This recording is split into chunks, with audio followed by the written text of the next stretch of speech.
Filosof Immanuel Kant, salah satu filsuf paling berpengaruh dalam sejarah filsafat barat. 1.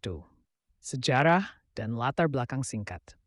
Immanuel Kant lahir tahun 1724 di Königsberg, Prusia, sekarang Kaliningrad, Rusia, dan wafat tahun 1804. Ia menghabiskan seluruh hidupnya di kota kelahirannya sebagai dosen dan penulis.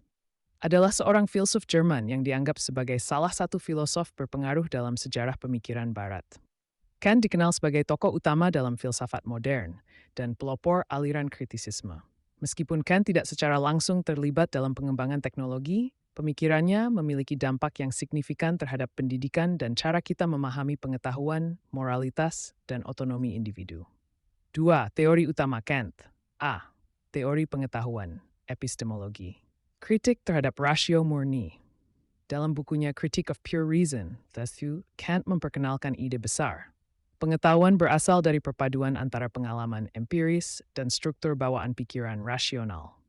Ia menyebut ini sebagai sintesis a priori, pengetahuan yang berasal dari struktur pikiran sebelum pengalaman, tetapi diterapkan dalam pengalaman.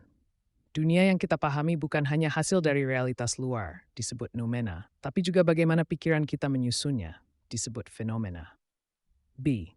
Etika Kantian, imperatif kategoris.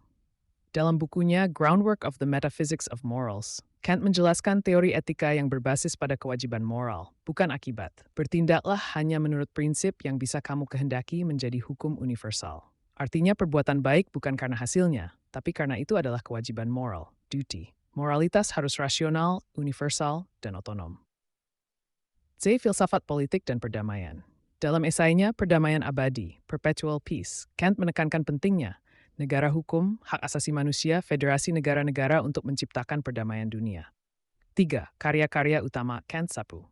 Critique of Pure Reason, 1718, tentang teori pengetahuan dan metafisika. 2. Critique of Practical Reason, 1788, tentang etika dan kehendak moral. 3. Critique of Judgment, 1790, tentang estetika dan teleologi. Peranan penting Kant dan kontribusinya dalam konteks pendidikan dan pemikiran yang relevan dengan teknologi adalah 1. Filsafat kritis Kant dikenal dengan pendekatan filsafat kritisnya yang berusaha untuk memahami batas-batas pengetahuan manusia. Dalam karyanya Kritik terhadap Rasio Murni, ia membedakan antara pengetahuan a priori, pengetahuan yang independen dari pengalaman, dan a posteriori, pengetahuan yang bergantung pada pengalaman. Pendekatan ini mendorong pemikiran kritis dan analitis yang sangat penting dalam pendidikan. 2. Otonomi dan pendidikan. Kant menekankan pentingnya otonomi individu dan kemampuan untuk